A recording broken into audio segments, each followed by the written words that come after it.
കോഴിക്കോട് കല്ലാച്ചി ടൗണിലെ സ്വകാര്യ വ്യക്തിയുടെ സ്ഥലം കൊതുകു വളർത്തൽ കേന്ദ്രമായി മാറിയെന്ന പരാതിയുമായി നാട്ടുകാർ രംഗത്ത്. കൊതുക് ശല്യവും പരിസര മലിനീകരണം കാരണം ദുരിതം പേറി ജീവിക്കുകയാണ് പ്രദേശവാസികളും വ്യാപാരികളും. മഴക്കാലത്ത് പകർച്ചവ്യാധി ഭീഷണി നിലനിൽക്കുന്നതിനാൽ പ്രശ്നത്തിന് ഉടനടി പരിഹാരം വേണമെന്നാണ് ഇവരുടെ ആവശ്യം. 10 വർഷം മുൻപ് ബഹുനില കെട്ടിട സമുച്ചയത്തിന്റെ നിർമ്മാണം ആരംഭിച്ച സ്വകാര്യ വ്യക്തിയുടെ സ്ഥലമാണ് കൊതുക് ശല്യവും പരിസര മലിനീകരണവും കാരണം നാട്ടുകാർക്ക് ദുരിതമായിരിക്കുന്നത്. നിർമ്മാണം ആരംഭിച്ച് 1 വർഷം കഴിഞ്ഞതോടെ കെട്ടിട നിർമ്മാണം പ്രതിസന്ധിയിലായി. വൻതോതിൽ മണ്ണ് നീക്കി അണ്ടർഗ്രൗണ്ട് പാർക്കിംഗ് സൗകര്യം ഏർപ്പെടുത്താനുള്ള ശ്രമം പാളുകയായിരുന്നു. ഭൂമിയുടെ നിരപ്പ് താഴ്ന്നതോടെ വൻ നീരുറവയുള്ള സ്ഥലത്ത് ആദ്യ മഴയിൽ തന്നെ വെള്ളക്കെട്ട് രൂപപ്പെട്ടു. ഇതോടെ പദ്ധതി തന്നെ ഉപേക്ഷിക്കേണ്ടി വന്നു.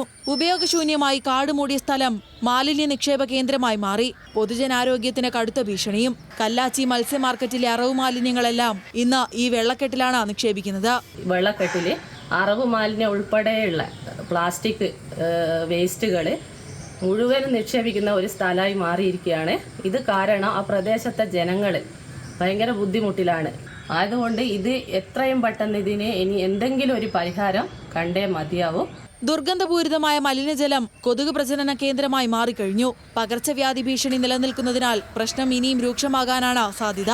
അതുകൊണ്ട് തന്നെ അടിയന്തരമായി നടപടി വേണമെന്നാണ് നാട്ടുകാരുടെ ആവശ്യം. ന്യൂസ് മലയാളം, കോഴിക്കോട്.